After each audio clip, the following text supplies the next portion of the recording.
Le projet de loi instaurant le parrainage citoyen pour tous les candidats à la présidentielle a été voté hier à l'Assemblée nationale. Aujourd'hui, les quotidiens en font leur chou gras et chacun y va de son titre. Nos confrères du journal Sud Quotidien commencent par nous dire qu'hier, la majorité a imposé sa loi et c'est le même titre qui barre la une du journal Rewmi Quotidien. Nos confrères du journal 24 heures nous précisent que la loi a été votée sans débat. Et dans le journal Enquête, nos confrères ajoutent que c'était un passage au forceps. Et nos confrères du journal Sud Quotidien reviennent pour nous parler de la plénière à l'Assemblée nationale. Les députés de l'opposition ont tant soit peu tenté de retarder le vote de la loi en question et de fil en aiguille après quelques 9h30 de bisbille avec une majorité qui a rejeté toutes les questions préalables soulevées pour chercher à ajourner la séance. Les députés de l'opposition et les non-inscrits ont boudé la séance et la majorité parlementaire a alors adopté sans débat la loi sur le parrainage. Et pendant ce temps, nous disent nos confrères du journal L'Observateur, beaucoup de manifestations ont été notées dans les rues de Dakar et aussi dans quelques régions. Nos confrères nous indiquent même que quelques leaders politiques comme Idrissa Seck, El Hadji Malick Gakou et Kilifeu du mouvement Y en a marre et aussi une 60aine de personnes ont été interpellées. Donc hier, nous disent nos confrères du journal Les Échos,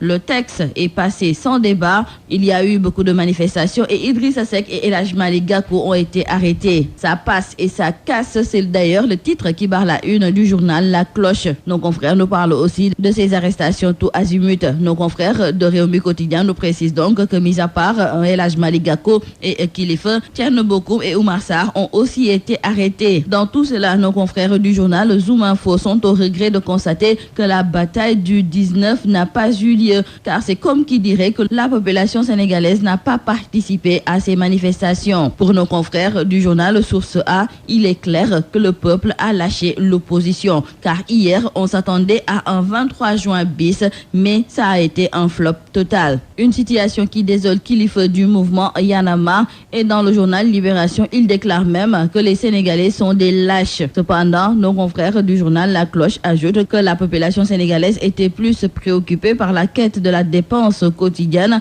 La banlieue dakaroise, elle, a décliné le mot d'ordre de l'opposition et préfère attendre Macky Sall en 2019 dans les urnes. Mais qu'à cela ne tienne, pour le chef de l'État à Macky Sall, l'opposition avait dit que le pays allait brûler, mais le peuple sénégalais, dans sa maturité, a su déjouer leur manœuvre. Macky Sall donc se félicite du vote du projet de loi sur le parrainage. Et dans le journal Walf Quotidien, nos confrères nous signalent donc que la loi portant sur le parrainage n'a pas eu que des conséquences politiques. En effet, l'activité économique du pays n'a pas été épargnée. Dans beaucoup de secteurs, c'est une journée de travail qui est partie en fumée. Et dans le journal Sud Quotidien, nos confrères nous précisent même que Dakar Dem Dikk a enregistré 20 à 30 millions de pertes sèches durant cette journée. Et nous terminons par le sport. Dans le quotidien Record, nos confrères se sont entretenus avec Clément Diop et ce dernier donc ne renonce pas et déclare qu'il est toujours candidat pour le mondial. Et dans le quotidien du sport Stade, nos confrères nous parlent du meilleur trio d'Europe, à savoir Sadio, Salah et